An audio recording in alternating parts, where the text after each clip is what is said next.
ৰান্ধনীশালাতেই কেন্দ্ৰীয় মন্ত্ৰীয়ে প্ৰতিষ্ঠান কৰা হ'ব ৬০,০০০ ৰান্ধনী বিলনি হৈ যাব চাকৰি থাকিবই যেনেকৈ দৰমহা পায় তেনেকৈ দৰমহা পাব অহা কেবিনত দৰমহা আৰু বাঢ়িব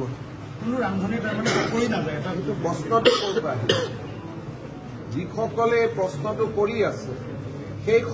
কেইগৰাকীৰ চাকৰিটো চেছ কৰি দিব লাগিব বেলেগক ভয় খুওৱাৰ অপৰাধত কাৰণ মুখ্যমন্ত্ৰী হিচাপে মই সকলো মিটিঙতে কৈ আহিছোঁ যে আগতে ৰান্ধিছিলে এতিয়া বিলাব কাৰো চাকৰি নাযায় চাকৰি দৰমহাটো বাঢ়িব তথাপিতো কেইগৰাকী মানে কৈ থাকে যে চাকৰি যাব তাৰমানে তেওঁলোকৰ উদ্দেশ্যটো কি তাৰমানে তেওঁলোকৰ উদ্দেশ্যটো